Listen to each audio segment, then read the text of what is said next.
Hello दोस्तों, कैसे हो आप लोग। तो आज कमाई से पहले तैयारी सीरीज का 5वां वीडियो है। और मैं आपको आज ये बताने वाला हूँ कि हाँ, याद आ गया कि एक भाई का कमेंट आया था कल के वीडियो पे कि अगर हमें ट्रेंड देखनी है तो कौन से टाइम फ्रेम पे देखा जाए।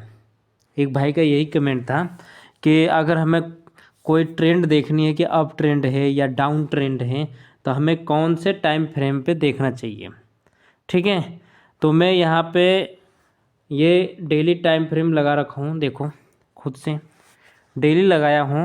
अगर ध्यान से सुनना, मैं आपसे जो बातें बोल रहा हूँ एकदम ध्यान से सुनना। ये ट्रेंड आइडेंटिफिकेशन के लिए है।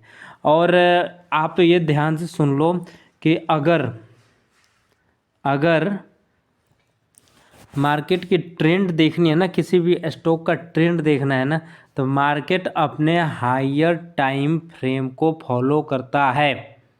एकदम ध्यान से सुन लो कि मार्केट ट्रेंड अगर देखनी है ना तो मार्केट अपने सबसे हायर फ्रेम को फॉलो करता है, ना कि लोअर टाइम फ्रेम को।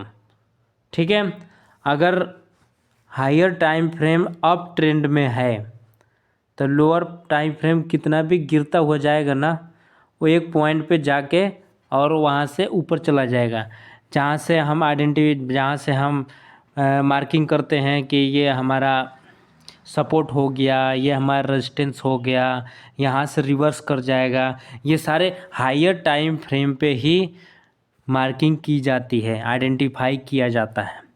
तो आज हम, जैसे कि मैंने आपको कल बताया था, टाटा स्टील को ही बताया था कि टाटा स्टील को हम ले लेते हैं और टाटा स्टील के साथ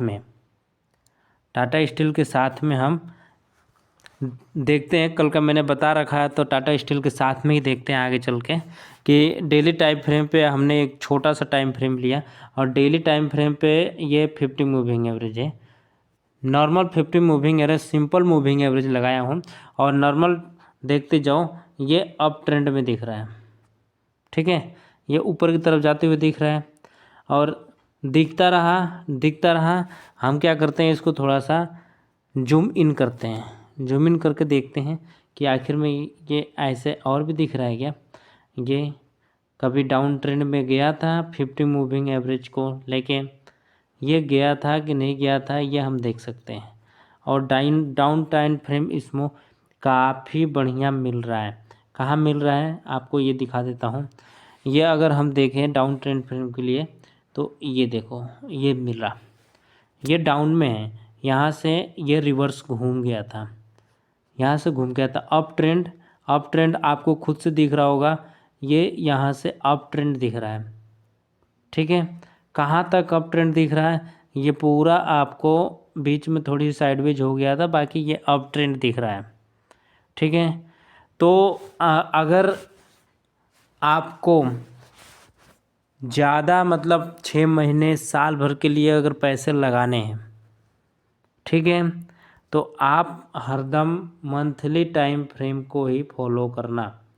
ये मंथली टाइम फ्रेम लगाया मैंने टाटा स्टील का, और टाटा स्टील के मंथली टाइम फ्रेम को आप खुद से देखोगे कि ये चार्ट खुलता जा रहा है और खुलते खुलते मैं आपको इसमें आइडेंटिफाई करके दिखा रहा हूँ कि अगर हमें ट्रेंड आइडेंटिफाई होता, पहले से अगर आइडेंटिफाई होता तो हमें ये पता होता है कि हम अप ट्रेंड में घुस रहे हैं, और हमें अब एंट्री कहाँ लेनी है और एग्जिट कहाँ लेना है। ठीक है, इसके लिए मार्किंग कर देता हूँ। ये मंथली टाइम फ्रेम है, आप खुद से देख लो, ये मंथली टाइम फ्रेम है। और यहाँ पे अप ट्रेंड की अगर बात की जाए, अप ट्रेंड यहाँ से चालू हो रहा है और कंटिन्यू ऐसा चलता जा रहा है। ठीक है, ये अप ट्रेंड की बात हुई। अप ट्रेंड में भी कई ट्रेंड बनती हैं, अप ट्रेंड में भी कई ट्रेंड बनते हैं। जैसे देख लो, एक यहाँ पे अगर देख लो, एक यहाँ पे देख लो, एक यहाँ पे देख लो, अलग अलग बन रही है, अलग अलग स्ट्रेटजी है। लेकिन आप अगर नए हो तो आप नॉर्मल एक बात पहले सीखो कि अप ट्रेंड में ही हम कैसे फॉलो करेंगे। सपोर्ट और रेजिस्टेंस की मार्किंग कैसे की जाती है, मैं आपको खुद से दिखा रहा हूँ। सपोर्ट और रेजिस्टेंस की मार्किंग कैसे की जाती है, क्यों ऐसे होता है। तो अगर लाइन खींचने की बारी आई, मैं यहाँ पे सेलेक्ट किया, हम यहाँ से गए लाइन में, ठीक है। लाइन में जाने के बाद से अब हमने ये देखा, एक बार मैं लाइन निकालता हूँ, ये रहा लाइन, ठीक है। अब यहाँ से अगर सपोर्ट की मार्किंग की जाए तो ये देखो, ये 2 पे मैंने ये एक लाइन, ये देखो, मैं आपको नॉर्मल अगर दिखाऊं तो ये आपका नॉर्मल ये रहा, ये हो गई सपोर्ट की मार्किंग, ठीक है। जैसे लोग करते हैं सपोर्ट की मार्किंग, मैंने वैसे आपको बताया कि सपोर्ट की मार्किंग कैसे की जाती है, ठीक है। इसमें क्या किया मैंने कि नॉर्मल